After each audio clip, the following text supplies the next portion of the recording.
आपने पहली बार देखा होगा कि विपक्षी दल जो प्रस्ताव लाया अविश्वास प्रस्ताव, वो अविश्वास प्रस्ताव पे मतदान से पहले भाग जाए। कि जो डरता है वो भागता है। यही कारण है कि बीजेपी पूरे सत्र में भागती रही। जनता पार्टी का प्रश्न है। हाँ। जो कुछ प्रधानमंत्री जी ने कहा और गृह मंत्री जी ने कहा, उसके बाद देश की जनता ने वो पूरे उद्बोधन सुनने के बाद जनता की नजर, वो चाहते ही नहीं है कि आग बुझे। आग लगाई हुई उनकी है, आग में उनके तमाम लोग लिप्त हैं, इसीलिए उन्होंने जय श्री राम दोस्तों, welcome to my debate show. आज की डिबेट बहुत ही शानदार होने वाली है। आज की डिबेट अंजना ओम कश्यप, सुधांशु त्रिवेदी और आलोक के बीच होने वाली है। इस डिबेट में सुधांशु त्रिवेदी और अंजना ओम कश्यप ने कांग्रेस पप्पू को जमकर धोया। यह डिबेट बहुत ही शानदार होगी, अंत तक जरूर देखें। अगर चैनल पर पहली बार आए तो लाइक करें, सब्सक्राइब करें, तक कमेंट करना ना भूलें। इंडिया से डर गए हैं नरेंद्र मोदी। नीतीश कुमार यही दम भर रहे हैं कि डर लग रहा है प्रधानमंत्री नरेंद्र मोदी को विपक्षी गठबंधन इंडिया से। अभी से आप 24 पर तो क्या 29 पर भी धावा बोल रहे हैं सुधांशु जी। अंजना जी, डरा हुआ वो होता है जो भागता है। भारत के इतिहास में कई अविश्वास प्रस्ताव आए, कई ऐसे मौके आए जब सत्ताधारी दल जिसके विरुद्ध अविश्वास प्रस्ताव था उसने त्यागपत्र दे दिया, चाहे चौधरी चरण सिंह जी हो या 13 दिन की सरकार में अटल जी हो। पर आपने पहली बार देखा होगा कि विपक्षी दल जो प्रस्ताव लाया अविश्वास प्रस्ताव, वो अविश्वास प्रस्ताव पे मतदान से पहले भाग जाए। ऐसा विचित्र उदाहरण आपको कहीं नहीं देखने को मिलेगा। और एक सर्वविदित फैक्ट है, सर्वविदित तथ्य है कि भागता वो है जो डरा हुआ होता है। तो मैं कहूंगा मानसून सत्र समाप्त होते होते विपक्ष की उम्मीदों पर पानी फिर गया और तमाम उनकी ऐसी हरकतें थी जिनसे उन्होंने खुद को पानी पानी कर लिया है। पानी हाँ, पूरा कर लीजिए, आप पूरा कर लीजिए 2 लाइन और आलोक जी से जवाब। जहां तक भारतीय जनता पार्टी का प्रश्न है, हाँ। जो कुछ प्रधानमंत्री जी ने कहा और गृह मंत्री जी ने कहा, उसके बाद देश की जनता ने वो पूरे उद्बोधन सुनने के बाद जनता की नजर में दूध का दूध पानी का पानी हो गया है। वो कह रहे हैं दूध का दूध पानी का पानी हो गया और आप पानी पानी हो गए। आलोक जी, आखिर निकलने की क्या जरूरत थी? आप अविश्वास प्रस्ताव पर बहस भी चाहते हैं।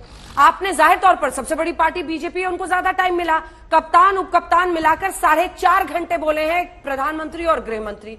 ऐसे में आपने वॉकआउट क्यों किया? पीएम को सुना क्यों नहीं? ये कह रहे कि आप डरे हुए हैं। देखिए, मुझे लगता है बिल्कुल सही कहा बीजेपी के प्रवक्ता महोदय ने कि जो डरता है वो भागता है। यही कारण है कि बीजेपी पूरे सत्र में भागती रही। यही कारण है कि मोदी जी आज तक मणिपुर से भाग रहे हैं। यही कारण है कि आज तक कोई भी मंत्री वहां जाकर प्रेस कॉन्फ्रेंस तो क्या कुछ भी नहीं कर पाया है। तो भाग कौन रहा है? पूरे देश ने देखा है कि किस तरह से कल भी जब 1.5 घंटा बीत गया और विपक्ष ने वॉकआउट किया, उसके बाद जाकर मोदी जी 2-4 सेंटेंस बोल पाए। भागता कौन है और कौन भाग रहा है? कल का विषय कांग्रेस या राहुल गांधी नहीं था संसद के अंदर। कल का विषय था मणिपुर, और मणिपुर के ऊपर जिस तरह से डाइवर्ट किया इशू को, डेविएट किया, डिस्ट्रैक्ट किया। मोदी जी की जो कला है कि किस तरह से मुद्दे को भटकाया जाए। लेकिन देश का दुर्भाग्य है कि गंभीर चर्चा की जगह संसद के अंदर हंसी ठिठोली मजाक, जिस तरह से छाती पीटी गई, जिस तरह से अभी आज तक पे आप देख रहे हैं कि तमाम सांसद स्वस्तुति में पीठ थपथपा रहे हैं अपनी और मोदी जी की वाह वाह कर रहे हैं। निराशाजनक भाषण, चुनावी भाषण। एक डरपोक व्यक्ति जो डरा हुआ होता है वो इस तरह की भाषा का इस्तेमाल करता है। अंतिम संस्कार शब्द उसमें छुरी शब्द और पता नहीं क्या क्या था। और देश के प्रधानमंत्री मणिपुर से भागकर कांग्रेस पर और कांग्रेस से भागकर राहुल गांधी पर। तो किसने देखा? कौन भाग रहा था? पूरे देश ने देखा। ऐसा लगा कि आत्मा ही मोदी साहब में बची नहीं है। इतनी दुर्दांत घटना के बाद इस तरह से मणिपुर में हुआ, उसके बावजूद अगर सांसद सो रहे थे वहां पर मोदी जी के भाषण के दौरान और मोदी जी वहां पर नारे लगवा रहे थे, तो मुझे लगता है इससे घटिया भाषण और इससे गैर जिम्मेदार भाषण आज तक देश की इतिहास में किसी प्रधानमंत्री। चलिए सांसद जी जवाब दीजिए। वो कह रहे हैं कि मणिपुर से बोलने पे पीएम ही डर गए। एक्चुअली में अगर देखें तो जब प्रधानमंत्री जी बोल रहे थे तब भी नारेबाजी हो रही थी, जबकि यह तय हो गया था कि अब सामान्य ढंग से बहस होने दी जाएगी, नारेबाजी नहीं की जाएगी। लोकसभा अध्यक्ष ने कई बार टोका विपक्ष को कि जब यह तय हो गया था। सुधांशु जी, राहुल गांधी और आलोक जी जो कह रहे हैं वो ये कि पीएम बोल रहे थे और नारेबाजी उनके ही सांसद उनके लिए कर रहे थे। नारेबाजी क्या करने की जरूरत थी? वो नारेबाजी नहीं, वो उन्होंने ये कहा, जैसे मणिपुर पे कहा तो सिर्फ पीएम ने ये कहा कि ये बताइए मणिपुर में जब गांधी जी की फोटोएं हटा दी गई तो किसकी सरकार थी? सांसदों ने कहा कांग्रेस की सरकार थी। जब मणिपुर में राष्ट्रगान गाने से मना कर दिया गया था तो किसकी सरकार थी? कांग्रेस की सरकार थी। जब मणिपुर में सुभाष चंद्र बोस जी की प्रतिमा पर बम फेंका गया था तो किसकी सरकार थी? कांग्रेस की सरकार थी। जब मणिपुर में 1 साल तक ब्लॉकेट रहा था तो किसकी सरकार थी? कांग्रेस की सरकार थी। जब इस्कॉन मंदिर पर बम फेंका गया था तो किसकी सरकार थी? कांग्रेस की सरकार। यह नारा थोड़ी हुआ, ये तो फैक्ट बताना हुआ कि भाई उन्होंने कहा किसकी सरकार थी? अरे कांग्रेस की सरकार थी। इसलिए जो राहुल गांधी जी या तो अल्पज्ञान के कारण या कुटिलता के कारण आकर जो कहने का प्रयास करते ऐसा साफ कभी नहीं हुआ, ये हुआ वो हुआ, कह रहे हंस रहे इसके थे कारण पीएम, से। मजाक और अट्टहास उड़ रहा था, ये कह रहे हैं वो। कितने गंभीर विषय पर जमीर मर गया है। राहुल देखिए, जी का। एक बात हम कहें, प्रधानमंत्री को जब अविश्वास प्रस्ताव पे जवाब देना होता है तो सारी बातों का जवाब देना होता है। मैं पूछना चाहता हूं, सारे विपक्षी लोगों ने केवल मणिपुर पे बोला था? कितना प्रतिशत बोला था? आज डिजिटल डाटा का जमाना निकाल के देख लें। और मैं तो दूसरी बात कहना चाहता हूं, यह अविश्वास प्रस्ताव एक मामले में और बहुत विचित्र था कि पहली बार ऐसा हुआ कि नेता प्रतिपक्ष ने शुरुआत नहीं की।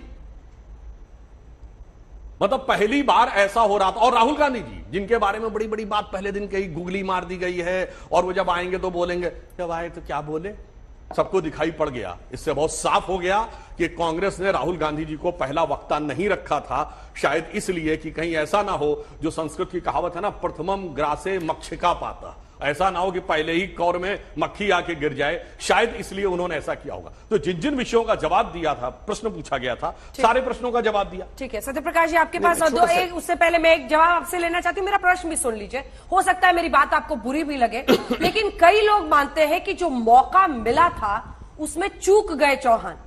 कहीं पर आप लोगों को जिस तरह से मौका मिला था मणिपुर पर घेरने में, उसमें भारत जोड़ो यात्रा और जोड़ों का दर्द हावी हो गया। इन बातों की तो पुरानी बातें थी आलोक जी। मणिपुर पर अगर 37 के 37 मिनट खुद गए थे ना, ग्राउंड जीरो पर गए थे राहुल गांधी, 37 के 37 मिनट अगर वो घेरते तो बड़ी कामयाबी होती और सरकार को वो फिर निशब्द करते। देखिए, 2 शब्द आए यहां पर, मत चूके चौहान, वहीं से शुरू कर देते हैं। मोदी जी चूक गए। मोदी जी ने कल अपने भाषण में अपने आप को और अपनी सरकार को पूरी तरह से एक्सपोज कर लिया। मणिपुर के जो मूल सवाल थे, उनसे वो अल्प ज्ञान के कारण भाग गए। उनको शायद या तो ज्ञान नहीं है। हम पूछना चाहते हैं, 8000 जो हथियार लूटे गए, वो क्या नवाज शरीफ की सरकार में लूटे गए क्या? एन बीरेंद्र सिंह जो वहां के मुख्यमंत्री हैं, उनके खिलाफ जिस तरह की टिप्पणियां आ रही हैं, वो क्या नवाज शरीफ की सरकार है? जिस तरह से वहां पर सैकड़ों बलात्कार हुए हैं, ऐसा वहां के मुख्यमंत्री कह रहे हैं, वो किसकी सरकार है? वहां पर 2 लड़कियों को जिस तरह से महिलाओं को निर्वस्त्र करके घुमाया गया, तो वो भी कांग्रेस की सरकार थी क्या? हम पूछना चाह रहे थे, 10 सवाल थे, एक का सवाल का जवाब नहीं दिया। कल भी पूरी तरह से पूरे संसद में लफ्फाजी और झूठ और तमाम चीजें वहां पर पेल दी गई। हम पूछना चाह रहे हैं कि वहां पर जिस तरह से कुकी और मैतेई बीच के समाज के बीच में वर्टिकल स्प्लिट हो गया है, आपस में एक दूसरे को गोलियां मार रहे हैं, वो भी कांग्रेस की सरकार थी क्या? अरे भाई, आप इतिहास को कब तक ढोते रहोगे? हमसे भी कुछ गलतियां हुई होंगी, वहां की ज्योग्राफी और एंथ्रोपोलॉजी से भी कुछ चीजें ऐसी रही होंगी, लेकिन दुर्भाग्य यह है कि मोदी जी चूक गए। मोदी जी चाहते तो अपनी सरकार को बचा सकते थे, लेकिन क्योंकि उनका दिया हुआ है ये पूरा का पूरा दंश जो मणिपुर झेल रहा है, वो मोदी जी और मोदी जी की सरकार के द्वारा किया गया है। वो चाहते ही नहीं है कि आग बुझे। आग लगाई हुई उनकी है, आग में उनके तमाम लोग लिप्त हैं, इसीलिए उन्होंने मणिपुर से बचना और भागना बेहतर ठीक है, समझा। सुधांशु जी जवाब दे दें। बाकी दोनों भी आप ही की तरफ से हैं, इसलिए मुझे उनको टाइम देना पड़ेगा। इसके बाद आप बोलिएगा सत्य जी, ठीक है? पहले बोल लीजिए बस एक छोटा सा लाइन में। जवाब। अगर इनको लगता है कि मुख्यमंत्री के खिलाफ इतना है, तो मैं पूछना चाहता हूं, कांग्रेस क्यों नहीं मणिपुर विधानसभा में वहां की सरकार के खिलाफ अविश्वास प्रस्ताव ला रही है? मेरी समझ से बाहर है। मुख्यमंत्री को बर्खास्त